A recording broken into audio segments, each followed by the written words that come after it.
In progress. Om Shanti. सुनते हैं आज की मीठी मुरली मीठे बाप दादा से। आज हम भी वही टेक्निक यूज करते हैं कि कुछ कुछ इसमें विजुअलाइजेशन ऐड करते हैं। मुरली सुनते हैं, मुरली याद रहेगा। तो सबसे पहला है, मीठे बच्चे, गृहस्थ व्यवहार में रहकर पारलौकिक बाप से पूरा वर्षा लेना है तो अपना सब कुछ एक्सचेंज कर दो। ये बहुत बड़ा व्यापार है। तो अपना जोड़ लीजिए, आपके पास क्या क्या है। पहले तो एक माइंड में बनाइए, ऐसा आपके पास क्या है जो आप अपना एक्सचेंज कर सकते, दे सकते, जो आप समझते हैं कि हाँ ये आपका है। अपना संबंध, अपना शरीर, अपना सारा संस्कार, मन बुद्धि, पैसा भी है तो उसको भी सामने रख लीजिए। और देखिए, सामने सोफे पे बाप दादा आके बैठ गए हैं, चेयर पे, जहाँ भी आप बैठे हैं। और उनके क्या लेना है अभी, उनसे पूरा वर्षा लेना है। तो बाप के हाथ में एक कागज है, उस कागज में लिखा हुआ है मेरा सारा वर्षा। यानी क्या वर्षा है? गुण, शक्ति, सतयुगी दुनिया, महाराजन, विश्व महाराजन उपाधि, तो सारा कुछ। और जो भी मेन मेन कर्तव्य है, साक्षात्कार मूर्त बनना, साक्षात मूर्त बनना, वो सब उसमें है। लेकिन उसके बदले क्या देना है हमको? अपना अपना सारा संस्कार, मन बुद्धि। तो आप भी अपना देखिए, क्या आपके पास भी एक पेपर है और उसमें आप सब कुछ लिख दिए हैं कि आज से मेरा सब कुछ बाबा का। उसको विजुअलाइज करिए कि मेरा तन, मेरा मन, मेरी बुद्धि, ये समय, ये श्वास, संकल्प, आज सब कुछ बाबा को दे रहे हैं। ये सारा जो धन, दौलत, संबंध, संपर्क, सब बाबा के नाम। ट्रस्टी होके आज से काम करेंगे तो बाबा को दे दीजिए। तो देखिए, बाबा को अब जब वो पेपर दे रहे हैं तो बाबा आपको उसके बदले दूसरा पेपर दे रहे हैं। आपका भी पेपर जो है एकदम कोड़ा पेपर है। मतलब जो आजकल दुनिया का पेपर होता है, बाबा का पेपर देखिए गोल्डन पेपर है।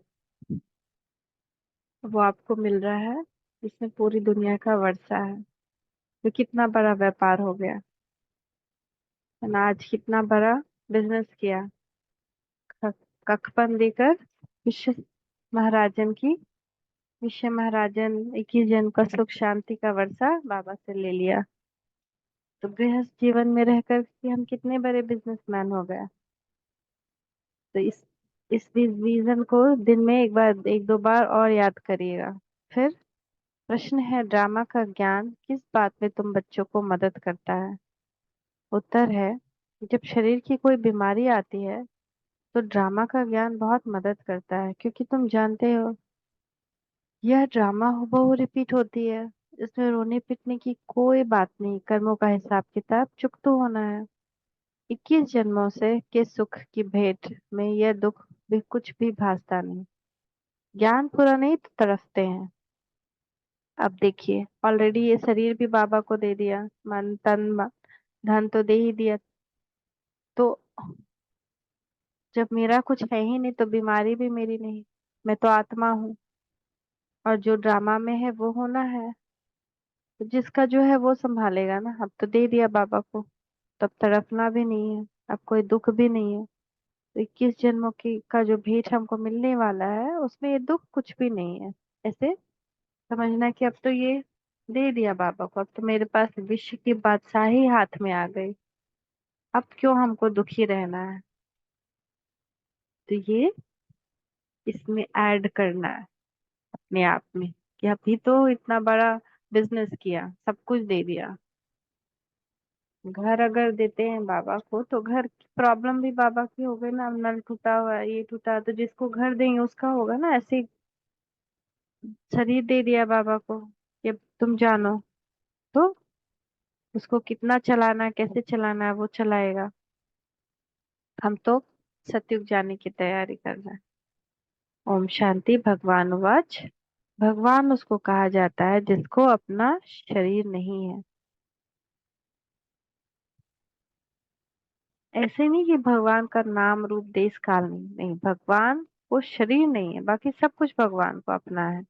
हम आत्माओं को शरीर मिलता है, लेकिन हम आत्माओं का नाम नहीं है। बाकी सब आत्माओं को अपना अपना शरीर है। अब बाप कहते हैं मीठे मीठे बच्चे, तो ये बड़ा डिफरेंस, बाबा का शरीर नहीं लेकिन बाबा का नाम है। आत्मा है, परम आत्मा, लेकिन उनका नाम है। लेकिन हम आत्माओं का शरीर है, हम लेते हैं, लेकिन उस शरीर का नाम पड़ता है। हम आत्माओं का कोई नाम नहीं है। बाकी सब आत्माओं को अपना अपना शरीर। अब आप कहते हैं मीठे मीठे रूहानी बच्चे, अपने को आत्मा समझकर बैठो। देखिए मैं आत्मा कितना चमक रही हूँ। मैं अपने आप को आत्मा समझकर ही ये मुरली सुन रही हूँ, और मुरली का एक एक रतन अपने में समाते जा रहे हैं, और मेरी चमक बढ़ते जा रही है। वैसे भी आत्मा ही सुनती है, पाठ बजाती है, शरीर द्वारा कर्म करती है, संस्कार आत्मा ले जाती है। अच्छे बुरे का फल, कर्मों का फल भी आत्मा ही भोगती है शरीर के साथ। अब हम लोग कल से, परसों से ये कर रहे हैं ना, कर्मों की गुह्य गति, तो आज बाबा भी उस पे बात कर रहे हैं, कर्मों की गुह्य गति को। बिगड़े शरीर के तो कोई भोगना भोग नहीं सकती। इसीलिए बाप कहते हैं अपने को आत्मा समझ बैठो। जितना जितना आत्मा समझ कर बैठेंगे, हमारा कर्म अकर्म होता जाएगा। अभी सुकर्म, क्योंकि भगवान की याद में कर रहे हैं, और बाद में अकर्म हो जाता है सत्युग में, क्योंकि भगवान की याद नहीं रहती, लेकिन कर्म करने का पता हो जाता है कैसे कर्म करना है। तो अभी हम सीख रहे हैं, तो सीख किससे रहे हैं? भगवान से सीख रहे हैं, तभी वहां पे वैसे कर्म करते हैं। बगैर शरीर कोई भोगना भोग नहीं सकता, इसलिए बाबा कहते हैं अपने को आत्मा समझ बैठो। बाबा हमको सुनाते हैं, और हम आत्मा हमको सुना रही है। हम आत्मा सुन रहे हैं, शरीर के कान से सुन रहे हैं। भगवान वाच मन मना भवा। अभी तो सब कुछ दे दिया है ना, अब मन में वही चीज आना चाहिए जो भगवान की मर्जी है। बाबा को दे दिया। देह सहित देह के सब धर्मों को त्याग, अपनी को आत्मा समझ बाप को याद करो।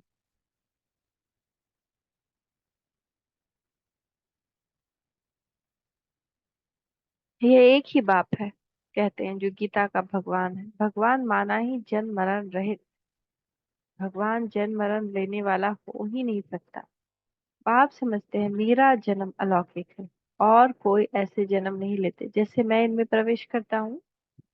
यह तो अच्छी रीति याद करना चाहिए। ऐसे नहीं सब कुछ भगवान करता है। पूज्य पुजारी ठिक्कर भित्तर परमात्मा है। 24 अवतार, कच्छ मुछ अवतार, परशुराम अवतार दिखाते हैं। अभी समझ में आता है कि क्या भगवान बैठ परशुराम अवतार लेंगे और कुल्हाड़ा से लेकर हिंसा करेंगे? यह रॉन्ग है।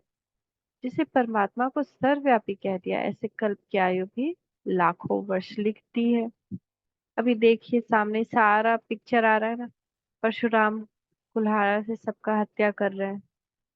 तो क्या वो भगवान काम करेगा, किसी का हत्या करेगा? कच्छ मच्छ अवतार लेगा भगवान? भगवान तो जन्म ही नहीं लेता।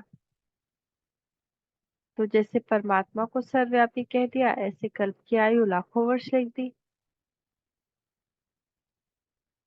इसको कहा जाता है घोर अंधियारा, अर्थात ज्ञान नहीं, ज्ञान से होता है सोचना। अब ज्ञान का घोर अंधियारा है। अब तुम बच्चे घोर सोचने में, तुम सबको अच्छी रीति जानते हो, जो नहीं जानते वो पूजा आदि करते रहते हैं। तुम सबको जान गए हो, इसलिए तुमको पूजा करने की दरकार नहीं। तुम अभी पुजारीपन से मुक्त हुए। तुम कितना, आप तो वो फील ही नहीं आती है ना पूजा करने, अपनी ही पूजा कैसे करें? पूज्य देवी देवता बनने के लिए तुम पुरुषार्थ कर रहे हो। तुम ही पूज्य देवी देवता थे, फिर पुजारी मनुष्य बने हो। मनुष्य में है आसुरी गुण, इसीलिए गायन है मनुष्य को देवता बनाया। मनुष्य को देवता किए करत न लागी बार, एक सेकंड में देवता बना देते हैं। बाप को पहचाना और शिव बाबा कहने लगा। बाबा कहने से दिल में आता है कि हम विश्व के स्वर्ग के मालिक बनते हैं। यह है बेहद का बाप।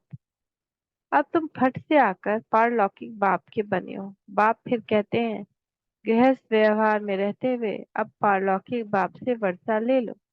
लौकिक वर्षा तो तुम लेते आए हो, अब लौकिक वर्षे को पारलौकिक वर्षे के साथ एक्सचेंज करो। कितना अच्छा व्यापार है। लौकिक वर्षा क्या होगा?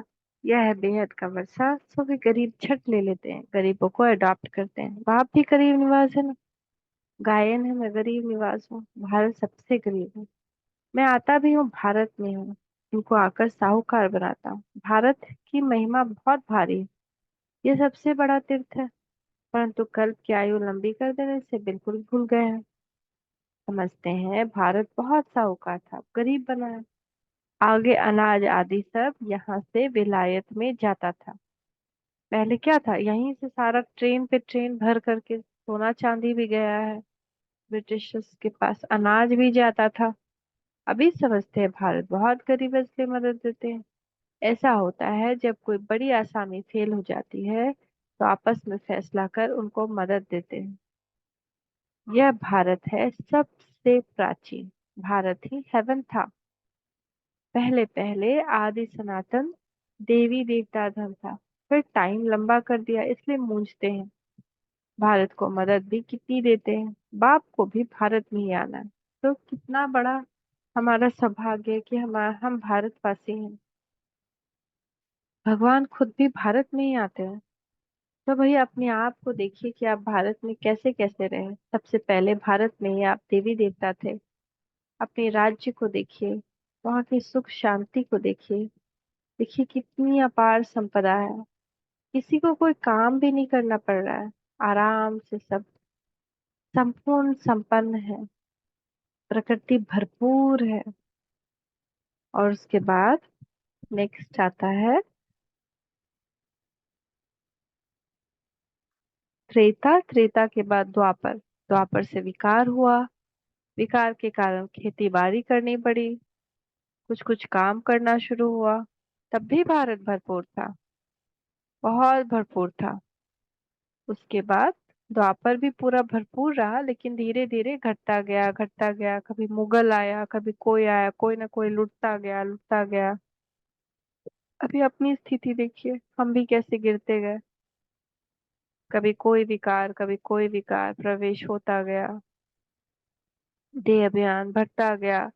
पूज्य से पुजारी बनते गए। हम ही पूज्य थे और हम ही सबसे पहले पूजा शुरू किए। देखिए मंदिर बनवाया।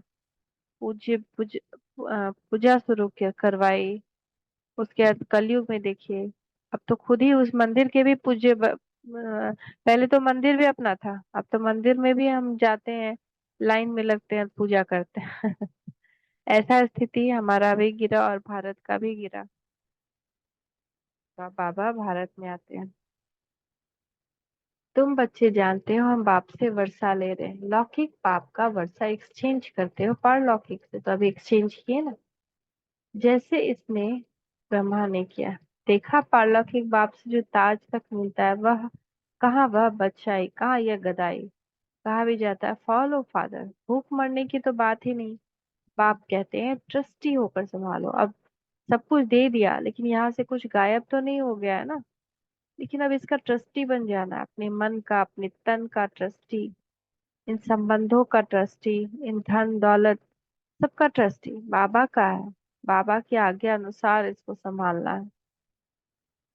बाप आकर सहज रास्ता बताते हैं। बच्चों ने बहुत तकलीफ देखी है, तब तो बाप को बुलाते हैं। तो इतना गिर गए, इतनी तकलीफ हो गई, तब तो बाबा को खोजते थे, भगवान आओ, आ जाओ, बस बहुत हो गया।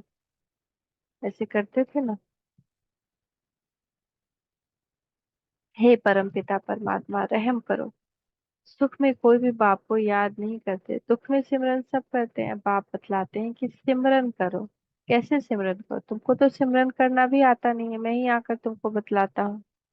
बच्चे, अपने को आत्मा समझो और पारलौकिक बाप को याद करो,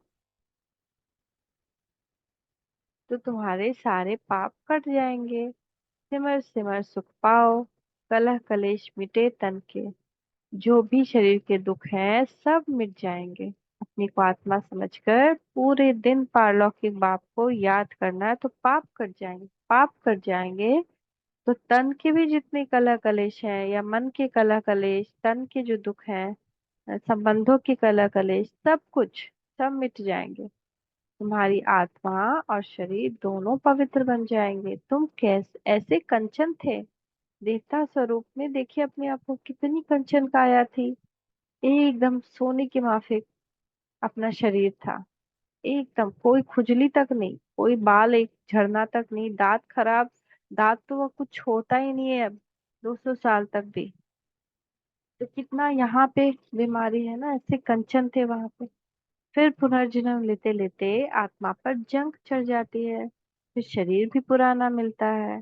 जैसे सोने में अलॉय डाला जाता है, पवित्र सोने का जेवर भी पवित्र होगा, उसमें चमक होती है।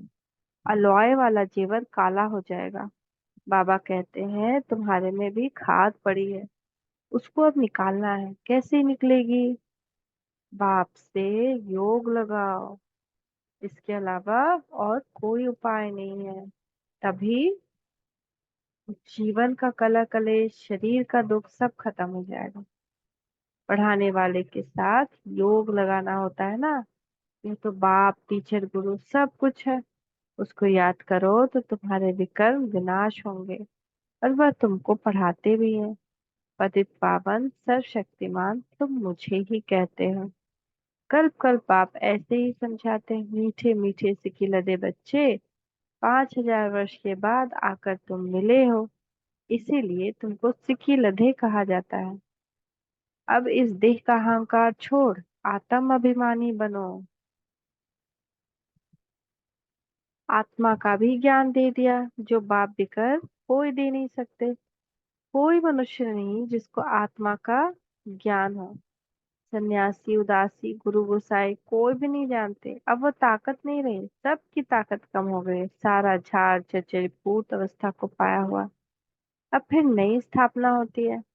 बाप आकर वैरायटी झाड़ का राज समझाते हैं। कहते हैं पहले तुम राम राज्य में थे, फिर जब तुम वाम मार्ग में जाते हो तो रावण राज्य शुरू होता है।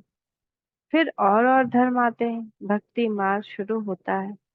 आगे तुम नहीं जानते थे, कोई से भी जाकर पूछो तुम रचयिता और रचना के आदि मध्य अंत को जानते हो, तो कोई भी नहीं बताएंगे। बाप भक्तों को कहते हैं अब तुम जज करो, बोर्ड पर भी लिख दो। एक्टर होकर ड्रामा के डायरेक्टर, क्रिएटर, प्रिंसिपल एक्टर को नहीं जानते तो ऐसे एक्टर को क्या कहेंगे? हम आत्मा यहाँ भिन्न भिन्न शरीर लेकर पार्ट बजाते हैं तो जरूर यह नाटक है ना। गीता है माता, बाप है शिव, शिव, बाकी सब है रचना। गीता नई दुनिया को क्रिएट करती है। यह भी किसको मालूम नहीं कि नई दुनिया को कैसे क्रिएट करते हैं। नई दुनिया में पहले पहले तुम ही हो। अभी यह है पुरुषोत्तम संगम युगी दुनिया। यह पुरानी दुनिया भी नहीं है तो नई दुनिया भी नहीं, यह है ही संगम। ब्राह्मणों की चोटी है विराट रूप में भी। न शिव बाबा को दिखाते हैं न ब्राह्मण चोटी दिखाते हैं। तुमने तो चोटी भी दिखाई ऊपर में, तुम ब्राह्मण बैठे हो। देवताओं के पीछे है क्षत्रिय, द्वापर में पेट के पुजारी, फिर शूद्र बनते हैं। यह बाजोली है। तुम सिर्फ बाजोली को याद करो। बाजोली का खेल होता है ना, देखे? बाजोली का खेल एक होता है।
ऊंचा जाना फिर नीचे आना।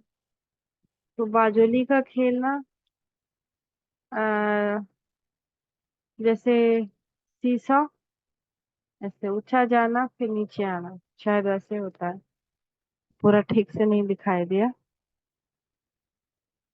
तो हम लोग पहले 84 जन्म में क्या होता है, यह बाजोली है। तुम पहले क्या करते हो, ऊपर जाते हो फिर नीचे आते हो। ये तुम्हारे लिए 84 जन्मों की यात्रा है। सेकंड में सब याद आ जाता है, हम ऐसे चक्र लगाते हैं। यह राइट चित्र है, वह रॉन्ग है। बाप बिगड़ राइट चित्र कोई बनवा ना सके। इन द्वारा बाप समझाते हैं, तुम ऐसे ऐसे बाजोली खेलते हो। ऊपर जाना नीचे आने का गेम। सेकंड में तुम्हारी यात्रा होती है, कोई तकलीफ की बात नहीं, रूहानी बच्चे समझते हैं। बाप हमको पढ़ाते हैं। यह सत्संग है सत बाप के साथ। यह सत्संग है सत बाप के साथ। वह है झूठ संग। सच खंड बाप स्थापन करते, मनुष्य की ताकत नहीं, भगवान ही कर सकते हैं। भगवान को ही ज्ञान का सागर कहा जाता है। मनुष्य यह भी नहीं जानते, यह परमात्मा की महिमा है। वह शांति का सागर तुमको शांति दे रहा है। तुमको सुबह को भी तुम ड्रिल करते हो, शरीर से न्यारा हो, बाप की याद में रहते हो। यहाँ तुम आए हो जीते जी मरने, बाप पर निछावर होते हो। यह तो पुरानी दुनिया, पुराना चोला है। इनसे कैसे जैसे नफरत आती है, इनको छोड़कर जाए। कुछ भी याद ना आए, सब कुछ भूला हुआ है। तुम कहते भी हो भगवान ने सब कुछ दिया है तो अब उनको दे दो। भगवान भी कहते हैं कि भगवान फिर तुमको कहते हैं तुम ट्रस्टी बनो। भगवान ट्रस्टी नहीं बनेगा, ट्रस्टी तुम बनते हो। फिर पाप तो नहीं करेंगे ना, फिर पाप तो करेंगे नहीं आगे। आत्माओं की पाप आत्माओं से लेन देन होती है। अब संगम युग पर तुम्हारी पाप आत्माओं से लेन देन नहीं है। पाप आत्मा को दान किया तो पाप सिर पर चढ़ जाएगा। अगर कुछ भी पाप आत्मा को दिया, पैसा, कुछ भी धन दौलत, तो और पाप सिर पे चढ़ेगा। करते हो ईश्वर अर्थ और देते हो पाप आत्मा को। बाप कुछ लेते थोड़ी है। बाप कहेंगे जाकर सेंटर खोलो तो बहुतों का कल्याण होगा। बाप समझाते हैं जो कुछ होता है हूबहू ड्रामा अनुसार रिपीट होता ही रहता है। फिर इसमें रोने पीटने दुख करने की बात नहीं। कर्मों का हिसाब किताब चुकतो होना ही अच्छा ही है। वैद्य लोग कहते हैं बीमारी सारी उथल खाएगी। आप भी कहते हैं कि रहा हुआ हिसाब किताब चुकतो करना है, या तो योग से या फिर सजाओं से चुकतो करना पड़े। सजाएं तो बहुत कड़ी हैं, उनसे बीमारी आदि में चुकतो होता है तो बहुत अच्छा। वह दुख 21 जन्मों के सुख की भेंट में भासता नहीं, क्योंकि सुख बहुत है। अभी जो दुख है, शरीर का दुख है, संबंध संपर्क का दुख है, तो चलो एटलीस्ट हमको धर्मराज का सजा तो नहीं खाना पड़ेगा। अगर हम योग नहीं है, योग इतना नहीं है जो मेरा विकर्म विनाश हो, तो मैं थोड़ा करके पूरे दिन फिर उसी दैहिक स्थिति में, यानी देह भान में है, देह समझ रहे हैं तो विकर्म करते ही जा रहे हैं। तो अब उससे अच्छा ब्राह्मण आत्मा का क्या होता है, कोई ना कोई बीमारी सिमारी परिस्थिति से चुकतो हो जाता है, फिर उसको सजा नहीं खाना पड़ता है। लेकिन सजा भी ब्राह्मण आत्माओं को खाना पड़ता है, नॉर्मल आत्माओं को नहीं।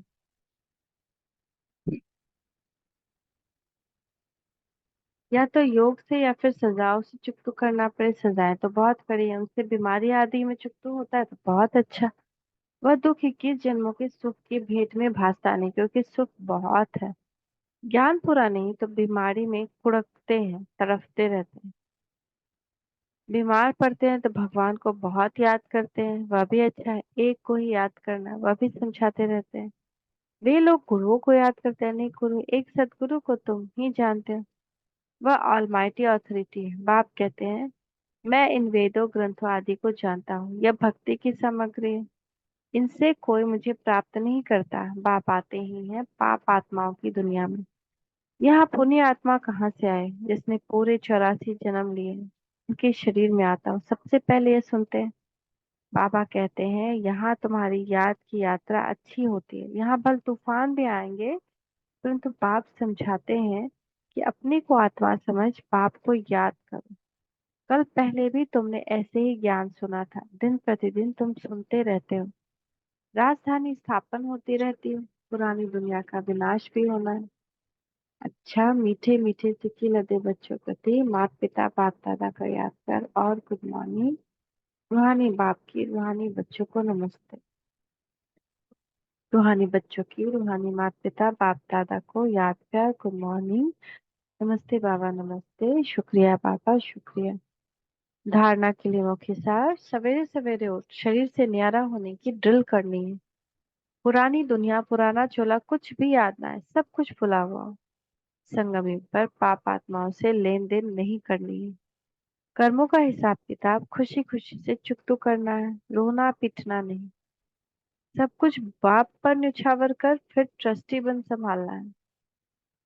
आज का वरदान, देखिए बाबा का वरदानी हस्त अपने मस्तक के ऊपर।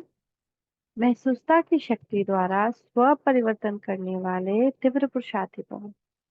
कोई भी परिवर्तन का सहज आधार महसूसता की शक्ति है।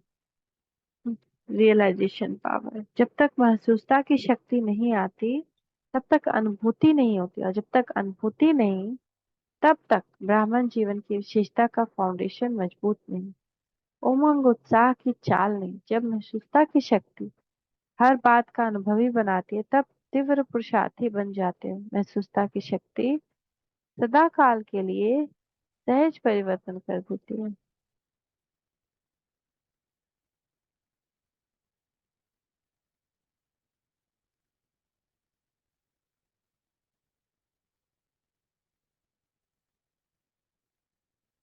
आज का स्लोगन है, स्नेह के स्वरूप को साकार में इमर्ज कर। स्नेह के स्वरूप को साकार में इमर्ज कर ब्रह्मा बाप समान बनो। ओम शांति, ओम शांति, ओम शांति।